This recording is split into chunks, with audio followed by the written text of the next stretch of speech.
Meta is firing on all cylinders. That stock is up nearly 40% just this year, boosted by earnings and a dividend announcement. But our next guest, who has been reporting on this company for 17 years, says despite its success, Meta is, quote, a tragedy of world historical proportions. Author and journalist David Kirkpatrick joins us for more. David, thank you for being here. Thanks for having me, Josh. So I thought it's interesting, David, because firing on all cylinders is a great way to put this, right? I mean, there's a lot of viewers who are watching right now, and they would look at this company and say they seem to be just killing it financially, competitively. The stock's up 170% in the past 12 months. And normally, David, you see a move like that, analysts tend to back off a little bit. Not here. 85% of analysts still say you should buy this one. But your argument, David, is really that's only part of the story for Meta. Thank you for saying that for me. Because, yes, your viewers love this company because it's made so many of them so much money. I mean, but and there's a weird dichotomy that exists here and that you have to really parse, because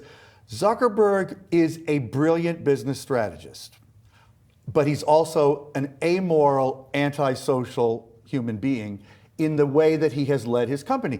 Those things can both be true. That's Look, I mean, tough words. haven't What's you an paid example attention of that? to all the news over the last, ever since Trump Trump was elected, there have been an unremitting stream of reports, very well documented, many of them based on insider whistleblowers, about things they have known and chosen not to act on, about empowering autocrats, about harming teens, about privacy violations, of course, Cambridge Analytica.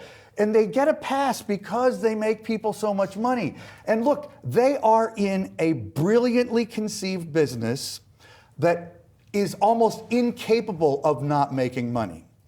And I do think Zuckerberg has done a lot of very smart things from a cold-blooded business management point of view. Like, for example, pivoting away from the idiotic metaverse idea, which, and we could talk about why they renamed the company, because I don't think it was quite what it seemed, to understanding AI really is the opportunity, and they have been investing in it for a long time, so they're incredibly well positioned, and they're already making money from AI with ad design, ad targeting, and so you can't fault them on figuring out good ways to make money.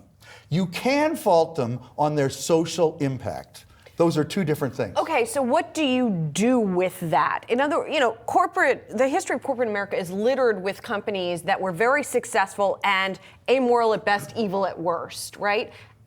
And they just kept going, right? In some cases, they did it. Harmed by cigarette legislation. Yes, that one, yes, is an example. Lawsuits, etc. But there are others that just kept on with the same business model, or slapped in different ways, but kept on with the business model. So what happens, I guess, is what I'm asking. I'd be curious to know what companies you think would be analogous to this one. Don't forget, they have 4 billion users. 4 billion. No company has ever had that. Maybe Google is in that range. But they have 4 billion users. They're about to surpass half of humanity. So their impact is so vast. They deserve our scrutiny in every direction. They are one of the world's most important socioeconomic, sociocultural forces in both realms. And so yet you cannot not pay attention to their impact. And yet Congress time and time again has failed to regulate them. True. Well, that's what the answer to your question before is, so what do we do about it? Yeah. We regulate. And Europe has figured that out.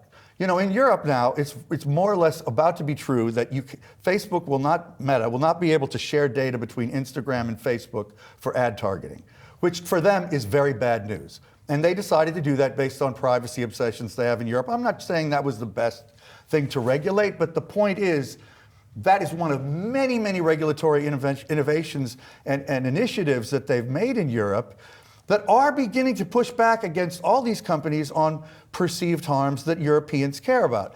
So they're showing that it can be done.